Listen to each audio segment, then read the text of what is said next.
should be avoided. So after the incident, the judge dismissed the jury for the remainder of the day. All right, so now let's bring in our guests this morning. We've got Bill Caruso as well as Alan Mendenhall. Gentlemen, nice to see you both. Alan, all right, let me start with you here. My goodness, again, really the trial that has captured the nation. So you've got the defense requesting a mistrial because the doctor testified that during the course of strangling each of her three young children, Clancy reportedly said, quote, "go to God," unquote, so her children could go to heaven, which obviously would completely contradict her Catholic beliefs. As I just mentioned, he also asked her if she believed that killing her children was a, quote, mortal sin. The question I guess I have to ask you, Alan, is why would a judge want to exclude this important testimony? Well, I think the argument, and the judge, by the way, the judge excluded, gave an instruction to the jury that you cannot consider it. But what's going on here is the defense is saying, look, we don't want, somebody's religious beliefs being part of the case. It could bias somebody. But this Clancy, she faces 3 counts of first-degree murder, which involves deliberate premeditation. So we've got a mens rea issue here. And the defense is saying, okay, Clancy had this psychosis and hallucinations, and she was so detached from reality that she didn't appreciate the gravity of her actions, the wrongness of what she did. And the prosecution is saying, okay, yeah, she did suffer from mental illness, but she was able to form the requisite intent and does appreciate the gravity of her illness and the gravity of her acts, And so that's really what's at issue in this trial. And, what I think will happen is even if this were to go on appeal, it would be all evaluated at abuse of discretion. And, a mistrial is generally considered unnecessary unless the material is just so prejudicial and inflammatory that no instruction could cure it. And I think here the instruction cures whatever issue the defense is worried about. Yeah, Bill, I would love for you to weigh in on this as well. Do you agree with Alan there? And then when it comes to this religious testimony, would you not think that it would possibly help the defense case? I mean, wouldn't it possibly prove that Clancy was not in her right state of mind since she did consider herself a devout Catholic? I do agree with Alan, and I don't know, but it comes back down to this. The judge said so, right? You're in a court of law. The judge made a decision on this, and the prosecution keeps pushing and pushing and pushing. So they were severely admonished. I agree with Alan. This isn't right for a mistrial. We'll see what happens. This will likely be appealed, whatever happens. But take everything out of this case right now and the procedural stuff back and forth and look at what's going on. It does come back down to what the intent was. What was going on in this woman's head? What did she believe at the time? What was her mens rea? Absolutely. But this has also given rise across the world to the issue of postpartum depression. And, if she's found guilty or if she's declared innocent by a court of law, we'll see where that ends up. This has raised the specter with many families, not just women, families are dealing with here, not just about diagnosing and dealing with this issue, but how you go about seeking help.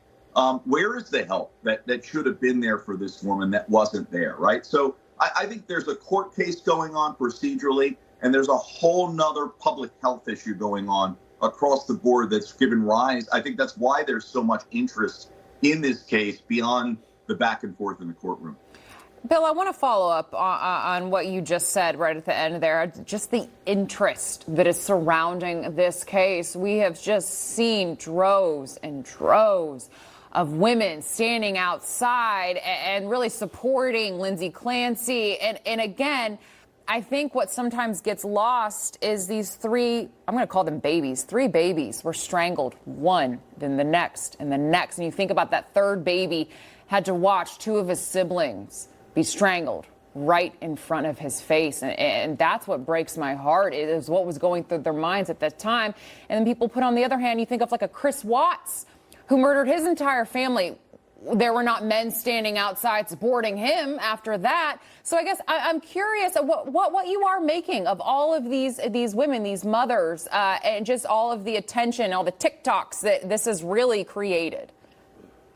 Well, you got a bunch of stuff going on. You take your last piece first. The TikTok social media craze. To some extent, this is where we are in our world now, right? There are people out there that, for good, for bad, for whatever reasons, for their own personal attention, are out there getting this. I think the other side of the coin here is this is so shocking. You are right. These were babies. These were little babies that were killed by their mother.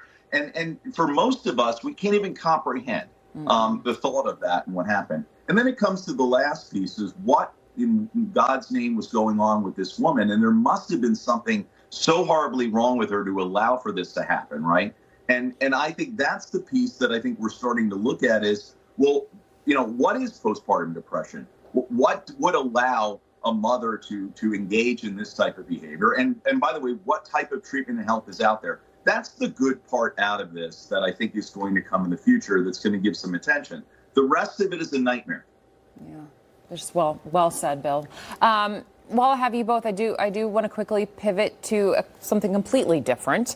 Alan, so a cabal of liberal voting rights groups argued that a preliminary injunction blocking the Trump administration's efforts to rein in mail-in ballots was being violated. The Supreme Court Monday disagreed somewhat. Alan, can you please explain what is really going on here?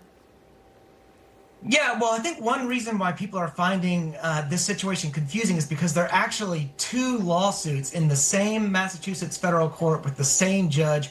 One involves states, as you mentioned, and these 23 Democratic-led states. The other involves these nonprofit voting rights groups. And so they're different claims and different procedural situations, and that's why it's particularly confusing. And I guess what SCOTUS did was stayed the judge's injunction from June, and most people in the media are talking about the injunction in August and the other case, in the League of Women Voters case. So that's why it's particularly confusing, and why people are wondering, does writing this rule that the UPS is doing, is that considered enforcing it? Is the USPS in violation of an injunction? But I think many people are conflating the two cases, and that's why there's so much confusion around the circumstances here. Okay. Alan Mendenhall, Bill Caruso, gentlemen, great discussion this morning. Really appreciate it. Have a great day. You too. Thank you. All right.